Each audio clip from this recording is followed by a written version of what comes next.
సాయంత్రం 5:40 టైంలో నేను నా భార్య ఇంట్లో టీవీ చూస్తుండగా వందలాది మంది తెలుగుదేశం కార్యకర్తలు జేసీ అనుచరులు మా ఇంటిపై దాడి చేయడం జరిగింది.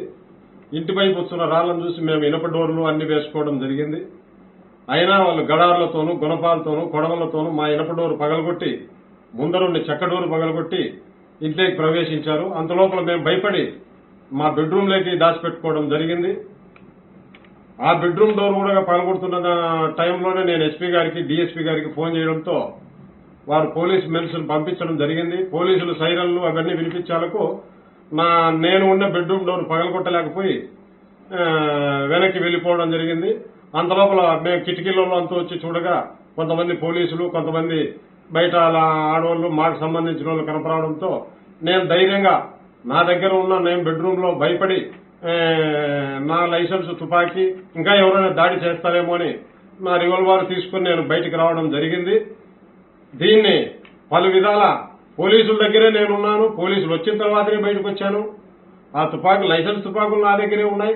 నేనేమన్నా భయపడించినట్టు అన్నని భయపడించినట్టు తిరిగి నా మీదనే కంప్లైంట్ చేస్తున్నారంట. అయ్యా గౌరవనీయులైన ముఖ్యమంత్రి గారు చంద్రబాబు నాయుడు గారు, నీ తెలుగుదేశం పార్టీ కోసం సర్వము పోగొట్టుకున్న కుటుంబాలు మావి.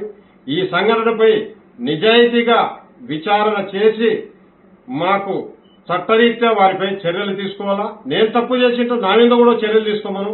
కానీ నేనే లాస్ అయ్యి ఏ తప్పు చేయకుండా తిరిగి నా మీదనే కేసులు పెట్టడము, నన్నే అన్యాయంగా రాత్రి 11 వరకు పోలీస్ స్టేషన్లు పెట్టుకోవడం జరిగింది. కాబట్టి దయచేసి ముఖ్యమంత్రి గారు ఎస్పీ గారిని మీరు ఆదేశించండి. నిజాయితీగా నాకు పిల్లలున్నారు, జేసీ ప్రభాకర్ రెడ్డి కుటుంబానికి పిల్లలున్నారు. నేను ఎవరినైనా భయపడిచింటే నేను ఈ పొద్దు తల ఉంచుతాను. ప్రజల ముందర గాని ఎవరి ముందర గాని ఊరుకూరుగానే మా మీద ఇంత దాడి జరిగి ప్రాణాపాయ పరిస్థితుల్లో మేముంటే మాపైనే కేసులు పెట్టాలని ప్రయత్నం చేస్తున్న వారిపై చర్యలు తీసుకోవాల్సిందిగా కోరుతున్నాను. వైసీపీలోనే ఉంటాం, మేము వైసీపీ కోసం ప్రాణాలైనా అర్పిస్తాం. ఆ రోజు తెలుగుదేశం పార్టీ కోసం అన్ని పోగొట్టుకున్నాం. ఈ రోజు కూడా జగనన్న కోసం ఎందాకైనా ఉంటాం. భయపడిస్తే ఊర్లో వదిలిపోయో వైసీపీని వదిలే పరిస్థితి లేదు. అట్టే కోర్టులో కూడా కొన్ని కేసులున్నాయి.